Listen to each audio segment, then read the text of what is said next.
I thought love was meant to last forever. 15 years, 2 kids, and a lifetime of shared moments.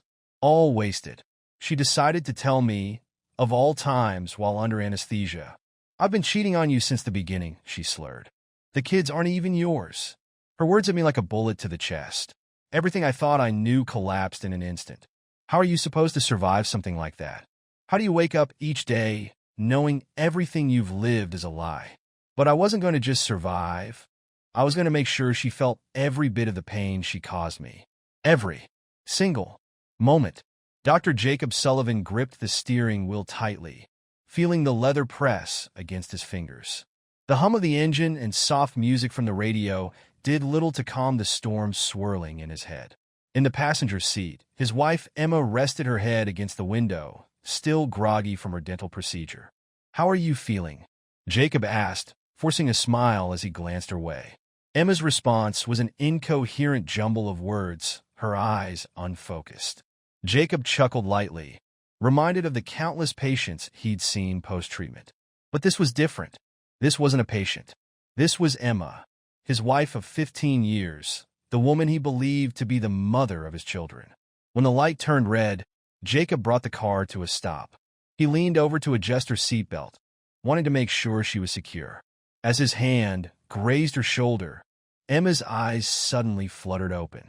"You're so clueless," she muttered, her voice slurred but loud enough to fill the quiet car. Jacob blinked, taken aback. "What do you mean?" "I've been unfaithful since the day we got married," Emma went on, her speech becoming clearer. "The kids aren't even yours. They're from other men." It felt like the world spun out of control. Jacob's chest tightened as her words sank in. He opened his mouth to respond, but no words would come. Emma, meanwhile, continued her brutal confession. "You're so gullible," she laughed, a sharp sound that cut right through him. It was way too easy. The traffic light turned green, but Jacob couldn't move. His hands trembled as he pulled the car over to the side of the road, his heart pounding in his chest. "Emma," he whispered, his voice barely audible. "What are you saying?" But Emma had already slumped back against the window, her eyes closing once more. The anesthesia had taken her back under, leaving Jacob alone to grapple with the devastating truth she'd just dropped on him. He sat there in stunned silence for what felt like an eternity, his hands shaking on the wheel. Then, as if on autopilot, he fumbled for his phone. He needed proof, something concrete, not just the ramblings of a drugged woman. He opened the voice recorder and hit record just as she stirred again. "I never loved you," she said softly, her voice clear this time. "Not even once." And just like that, something inside him broke. 15 years of marriage, the 2 kids he adored, all the memories they'd made together. They now felt poisoned by the venom of her words. He wanted to scream, to grab her and shake her awake, demanding answers. But instead, he swallowed his rage and took a deep breath. He needed to stay calm. If her words were true, and he prayed they weren't, he had to get to the bottom of it. He had to find proof. As they continued the drive home in heavy silence, Jacob's mind raced. He couldn't just take her word at face value. He needed more. He had to know for sure. Their house loomed in the distance, a charming 2-story home that once symbolized everything he had ever wanted. Now, it felt like a tombstone marking the end of his life, as he knew it. Jacob helped Emma inside, gently tucking her into bed, his heart aching with every movement. How could she betray him like this? Had their entire life together been a lie? Once Emma was asleep, Jacob retreated to his office. He sank into his chair, the weight of what had just happened threatening to crush him. With shaking hands, he replayed the recording on his phone. Her voice echoed in the room, each word tearing at his heart. But now wasn't the time for breaking down. There were things he needed to do, answers he needed to find. He picked up his phone and made the call. "Hello? I need a private investigator. It's about my wife." The days that followed blurred together in a haze of numbness and routine. To the outside world, nothing seemed amiss. Jacob went to work, smiled at patients, and came home to his family like nothing had changed. But inside, he was crumbling, trying to hold back the flood of emotions that threatened to drown him. Emma, on the other hand, acted like nothing had ever happened. She kissed him, talked about the kids, and carried on with her life as if her brutal confession had been a figment of his imagination. Every smile she flashed was like a knife twisting deeper into his chest. But he kept up the facade. If she noticed his change in demeanor, she didn't mention it. Meanwhile, the private investigator he hired, a sharp woman named Nina, was working tirelessly behind the scenes. The updates came in slowly, each one more devastating than the last. Subject is seen entering a gym at 2:15 p.m., remained for 90 minutes, exited with a man identified as Ryan Blake. Financial records indicate multiple payments for personal training sessions, suggesting an ongoing relationship. Photos accompanied the report, showing MFR2 close to the man in question outside a hotel. Jacob stared at each report, each image, feeling his heart break all over again. Yet, despite the mounting evidence, he still needed more proof. He needed to be absolutely sure before confronting her. One afternoon, while Emma was off at the gym, I found myself standing in our bedroom, staring at her tablet. I knew her password. It was just her birthday, simple enough. My fingers hovered over the screen, and I knew this was the moment of no return. If I did this, there'd be no undoing it. But I couldn't stop myself. I entered the code, and the screen lit up like a doorway to a truth I wasn't ready for. It didn't take long before I uncovered hidden folders, secret messages, and pictures that turned my stomach. Messages filled with words of love for someone named Ryan, disguised as gym sessions, but clearly something far more sinister. Deeper in her emails, I found something that left me cold inside. Old messages from a fertility clinic, dating back before our first child was even born. They discussed sperm donors and treatments, things I had never even heard of. The pieces started falling into place, each one hitting me harder than the last. The kids I loved might not be mine at all. I sat down heavily on the bed, gripping the tablet as my hands began to shake. I had suspected something was wrong since that day in the car, but finding actual proof was something else entirely. I let myself break, just for a moment, a quiet sob into a pillow that still smelled like her. Then I pulled myself together. There were tests to arrange, lawyers to call, and a new reality I had to face. As I left the bedroom, my eyes landed on a family photo hanging on the wall. Emma, the kids, and I all smiling, looking happy and perfect. Carefully, I took it down and placed it face down in a drawer. It was time to face the truth, no matter how much it hurt. Just as my world was crumbling, the earth decided to join in. It was a Tuesday afternoon, and I was at the dental office, focused on a patient's tooth, when a tremor shook the ground beneath us. At first, it was just a slight shake, but then everything began to sway like we were on some rocky boat. "Everyone out!" I yelled, helping my patient from the chair. We hurried to the exit as equipment toppled and glass shattered around us.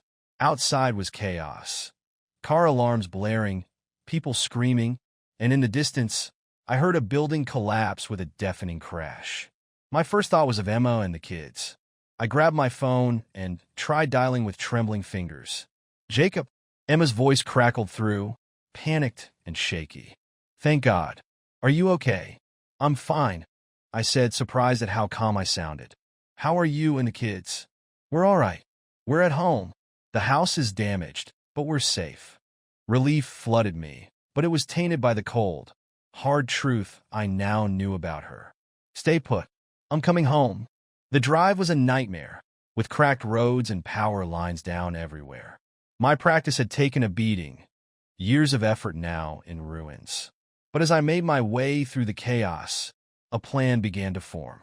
This disaster, terrible as it was, could give me the space I needed to figure things out without raising too many questions. When I finally walked through the door, Emma threw her arms around me. I held her close, breathing in her familiar scent, feeling both comfort and anger rising in me. The kids rushed over, their faces dirty and tear-streaked, and I knelt down to pull them close. No matter what, they were still my children, and I loved them. The days that followed were a blur. Insurance claims, checking for damage, cleaning up the mess. I threw myself into the work, exhausting myself so I wouldn't have time to think. But even while I helped our neighbors and tried to keep the family together, I was secretly scheming.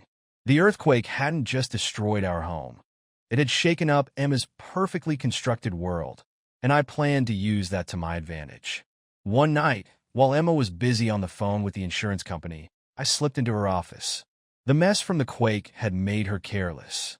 In a drawer that was usually locked, I found exactly what I feared: more evidence of her betrayal. Bank statements for an account I had never known about, conversations with Ryan about their plans for the future. Then I heard her voice from the other room. "Ryan, we have to be careful," she whispered urgently. "Once the insurance money comes through, we can start over, just the two of us." My fists clenched so tight my nails dug into my palms, but I kept myself grounded in the pain. I couldn't blow up now. I needed to be smarter than that. Carefully, I put everything back where I found it and left the room. My mind was racing. I had all the proof I needed to expose her lies, but that wasn't enough. I wanted her and Ryan to feel the loss, the betrayal, the devastation that was eating me alive. As I walked down the hall, past all those family photos that now felt like a cruel joke, I made a decision. This wasn't just about getting justice. This was about making sure they both suffered the way I had. This wasn't just about getting a divorce or some petty revenge. It was about reclaiming what was his and standing his ground.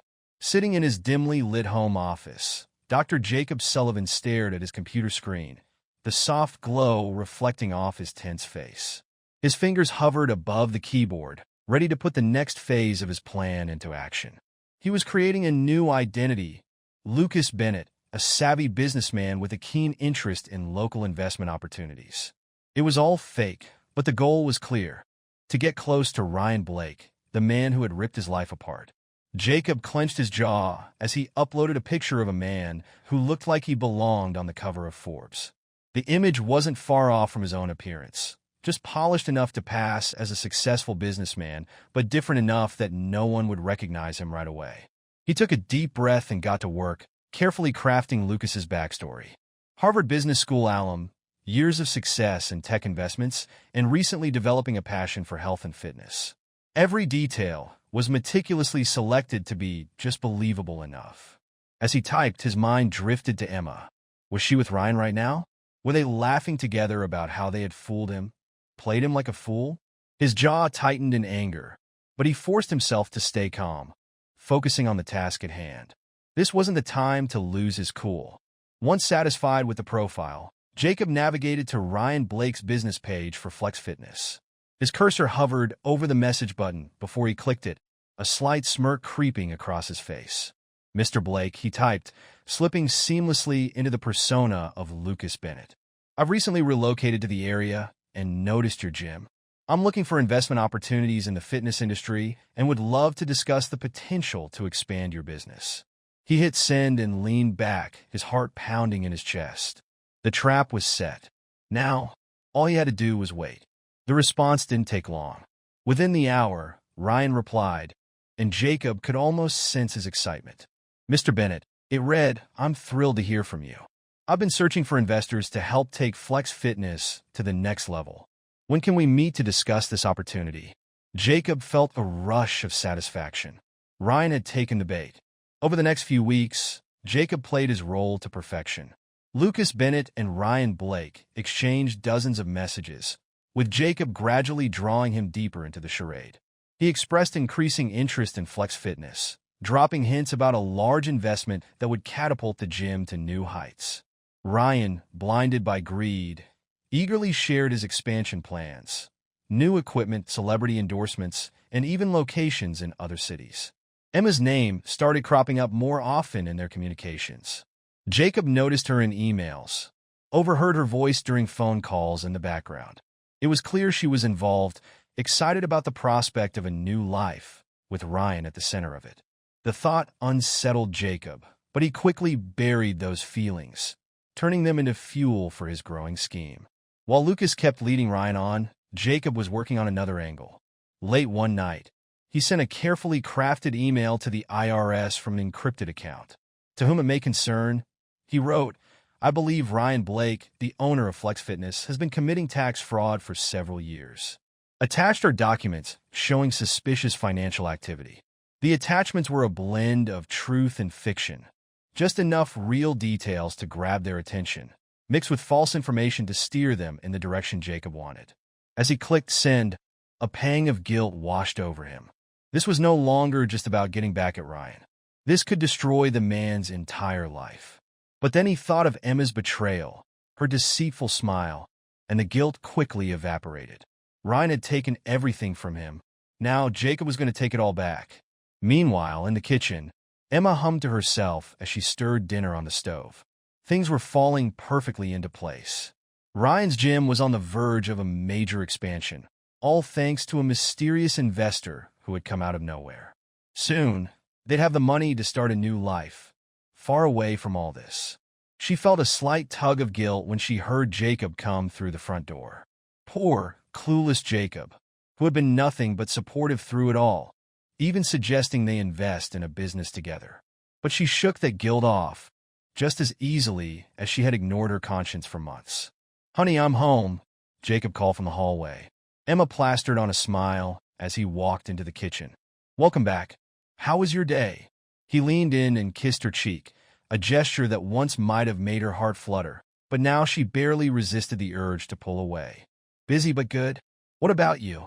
Any exciting plans for tonight?" Jacob's tone was casual, but there was an edge there, something she couldn't quite place. Her heart skipped a beat. Did he suspect something? No, that was impossible. She had been so careful. Hadn't she? "Oh, just the usual," Emma responded smoothly, trying to keep her voice steady. "Maybe we'll meet up with some friends later." Jacob nodded, but his expression was unreadable. "Sounds nice. Oh, by the way, I scheduled Ryan for a dental checkup next week. Thought I'd give him the friends and family discount since he spends so much time at his gym." Emma nearly dropped the spoon she was holding. "Oh, that's nice of you," she said, forcing a smile. "It's nothing," Jacob replied, turning to leave. "I'm going to take a shower before dinner." The moment Jacob was out of sight, Emma grabbed her phone, her heart racing, and quickly sent a message to Ryan. "Jacob set you up for a dental appointment.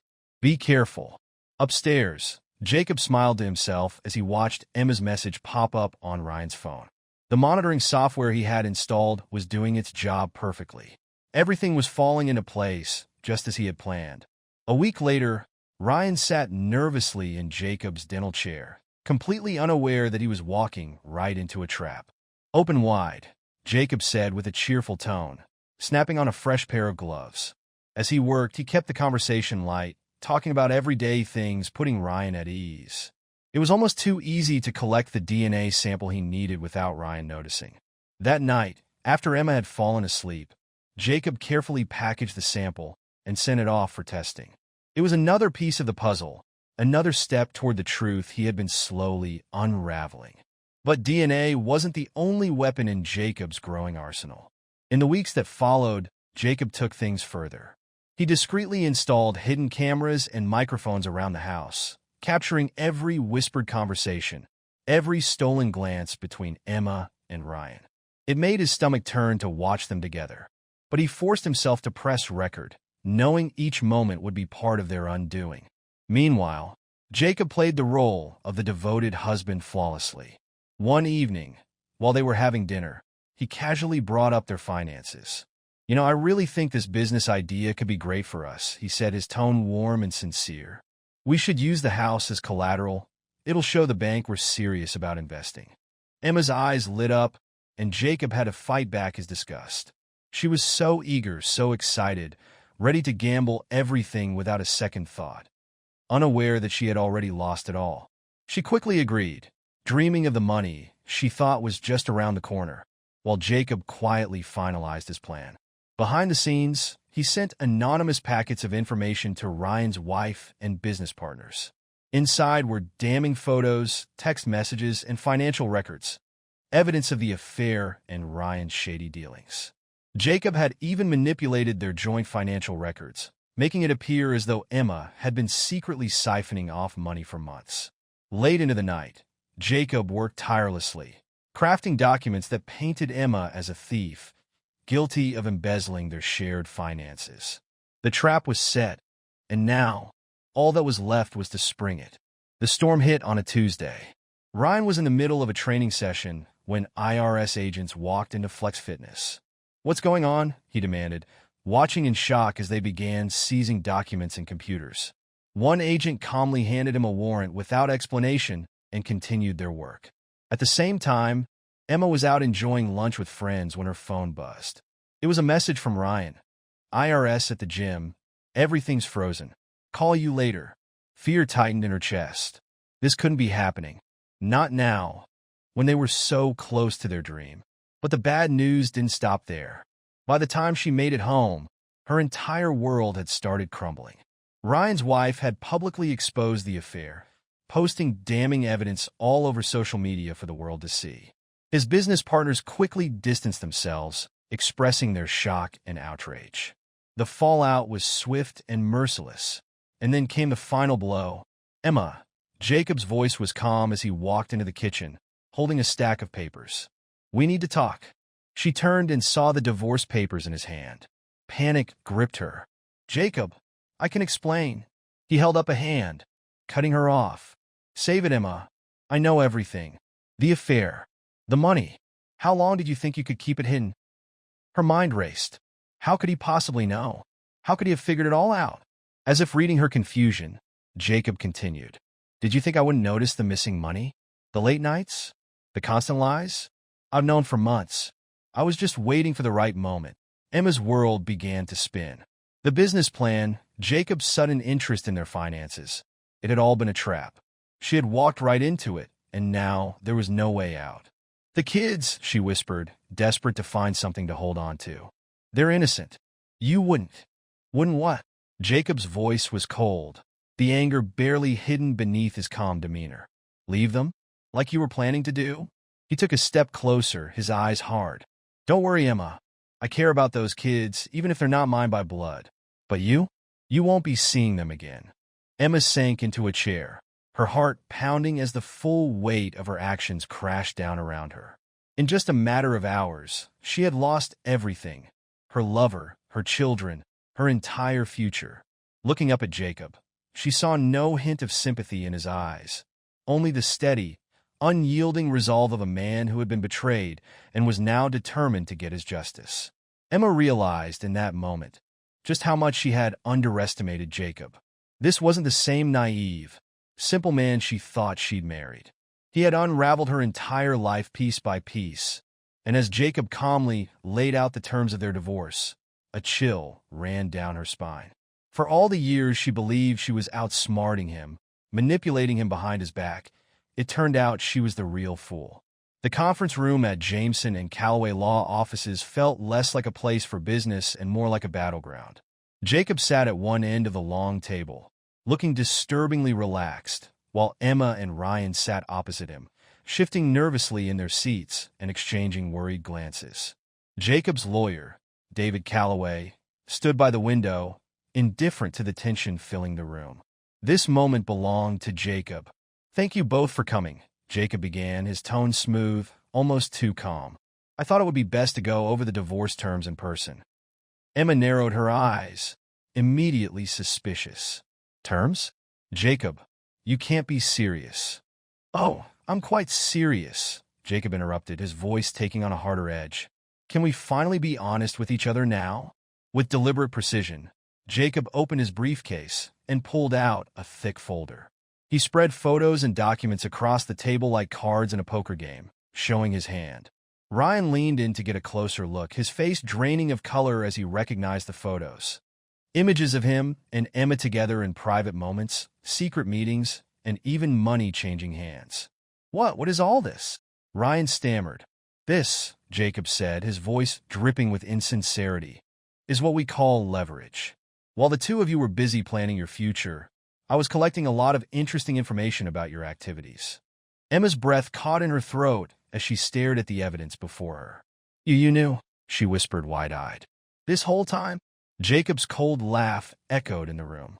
"Emma, I knew everything. The affair, your plans to leave, even the truth about the kids. Did you really think I was that clueless?" Ryan slammed his fist on the table, making the papers jump. "This isn't right. You can't do this to us." Jacob's expression didn't change. "I already have. But don't worry, this is just the beginning. Want to see what else I've got? He pressed a button on a small remote, and a screen on the wall flickered to life, showing video footage.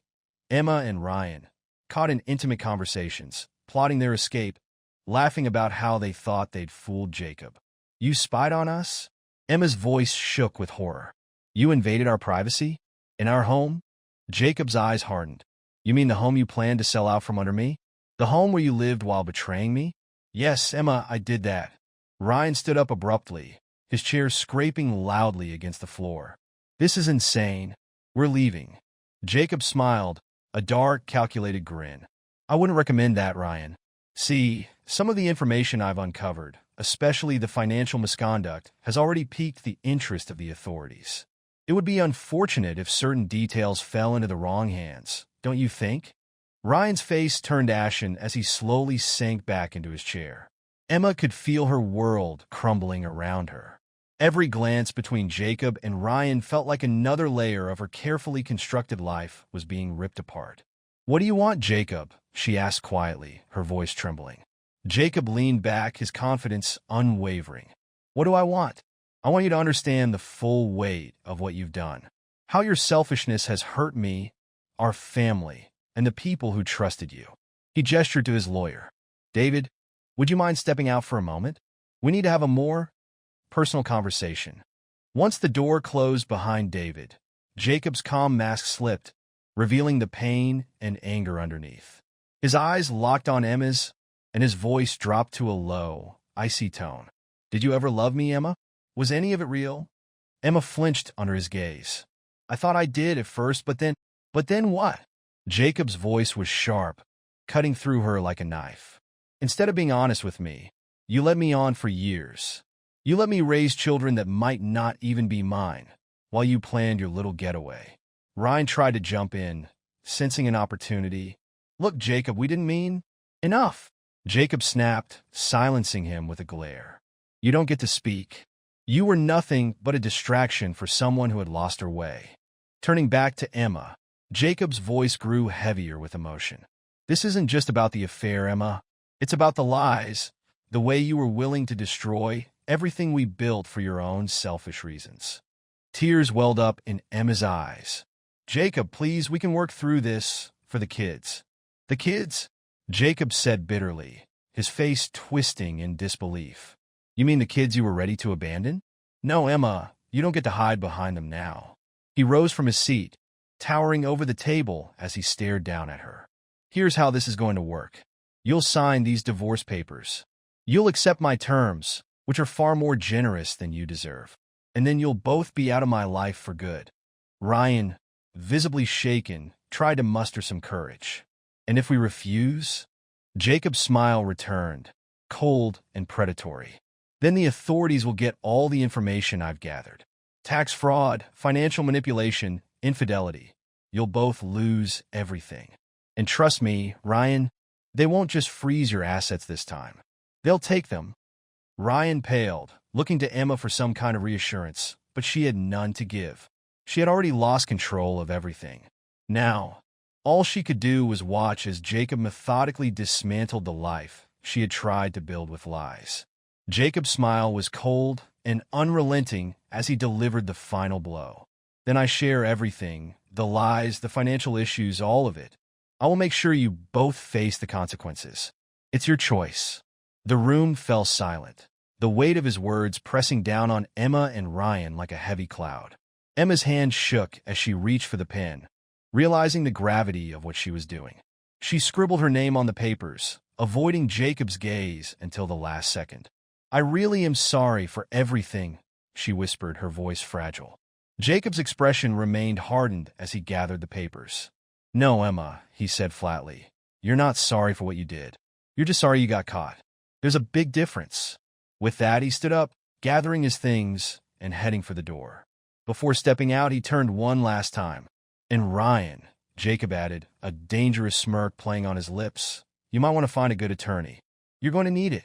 Then Jacob left, the door closing behind him, leaving Emma and Ryan to sit in the wreckage of their ruined lives. Days later, whispers trailed Emma wherever she went. The grocery store, which once felt like a routine stop, had become a gauntlet of judgment. She could hear the murmurs around her, sharp and unmistakable. "Did you hear? She cheated on Dr. Sullivan with that gym trainer," one woman whispered.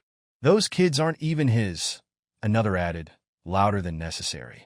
Emma's hands shook as she reached for a box of cereal, the same brand she used to buy when she was Mrs. Sullivan, when she was still respected, still part of her small, tight-knit community.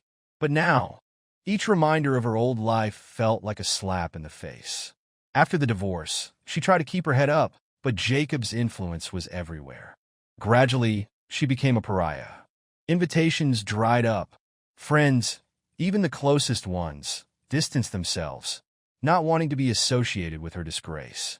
The life she once knew had slipped away, and it seemed like every door in town was closing in her face. Ryan wasn't faring much better. The last Emma had heard, he was in the process of selling off his gyms just to cover his mounting legal fees. The IRS investigation had uncovered a lot more than either of them expected, and Ryan was now fighting to stay out of serious trouble. What had once been their dream of starting fresh had turned into a nightmare. Ryan had grown bitter, and more often than not, he took out his frustrations on Emma, blaming her for the fallout. What had once been a passionate affair had devolved into a toxic cycle of dependency.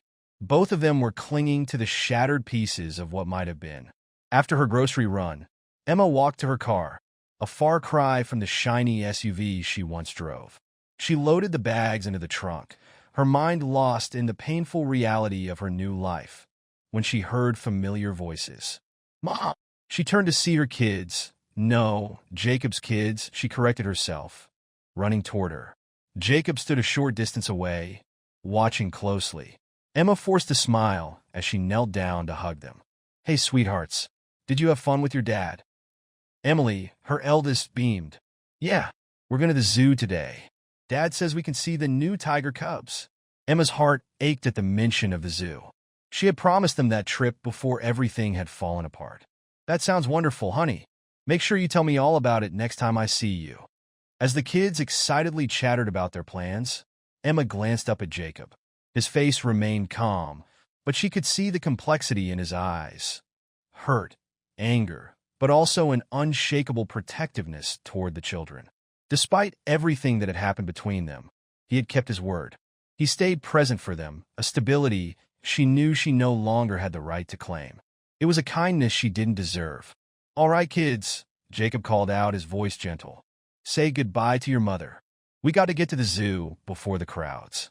The children hugged her one last time before running back to Jacob, their faces lit with excitement. As they walked away, Emma overheard Emily ask, "Dad, why doesn't Mom come with us anymore?" Jacob's response was too quiet for her to hear, but she saw him kneel down, speaking softly to them, offering reassurance in the way only a protector could. Emma climbed into her car, tears blurring her vision as she watched them disappear from view.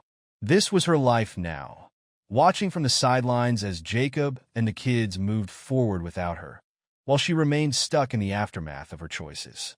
Later that night, after tucking the kids into bed, Jacob sat in his home office, staring at the glow of his computer screen.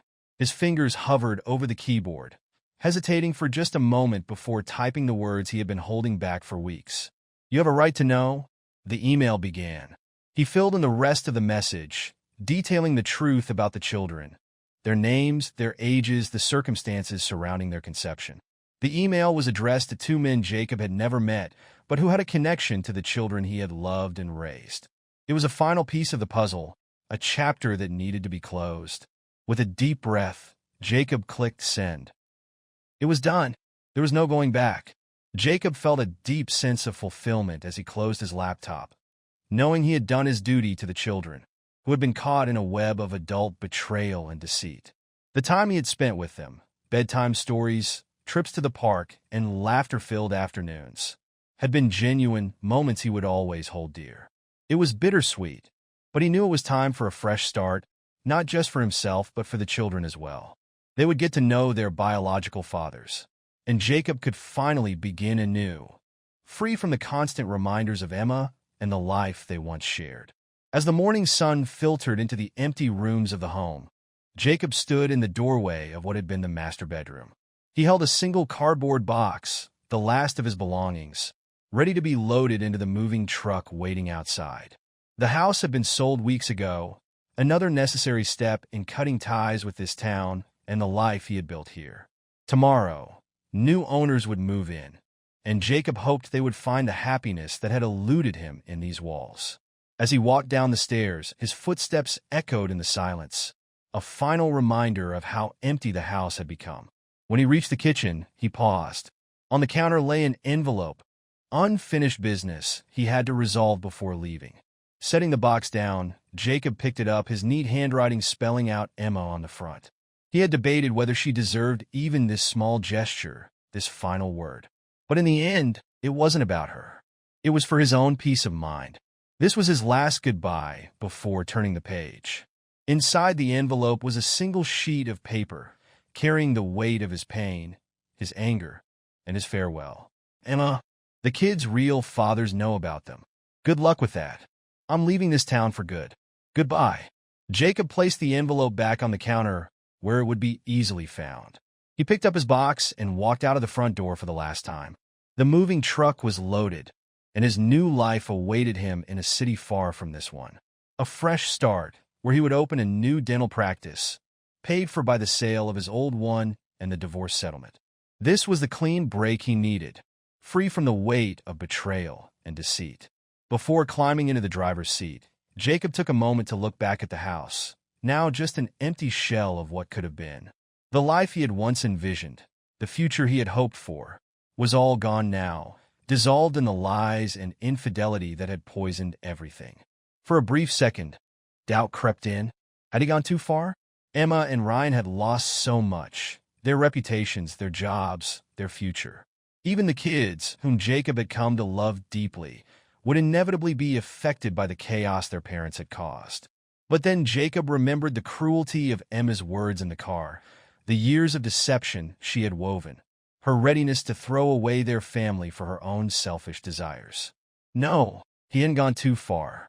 He had simply given her and Ryan a taste of the hurt they had intended to inflict on him. He hadn't acted out of malice. He had acted out of justice. With renewed resolve, Jacob started the engine. As he drove away, he caught sight of Emma at the end of the street. She stood there, watching him leave, her face full of regret and pain. But Jacob didn't slow down. He didn't look back. His focus was on the road ahead, on the new life that awaited him. As the town shrank in his rearview mirror, growing smaller and smaller until it disappeared completely, Jacob felt an unfamiliar lightness.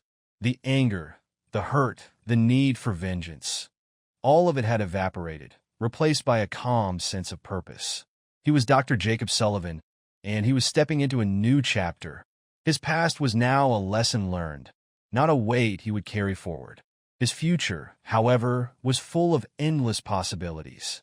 The sun climbed higher in the sky, and a small smile tugged at the corners of Jacob's mouth. For the first time in what felt like years, he felt truly free. The road stretched out before him, long and winding, leading to a life full of new adventures and opportunities. Deep inside, he felt something he hadn't experienced in a long time. Hope. A hope for something better, something brighter. The moving truck sped along the open road, carrying Jacob toward his fresh start. As the familiar landmarks of his old life disappeared into the distance, so did the final traces of the man he once was.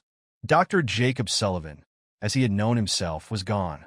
In his place was a man who had been changed by betrayal, but ultimately freed by the very events that had once threatened to break him. The future awaited, and this time, Jacob was ready to embrace it fully, on his own terms.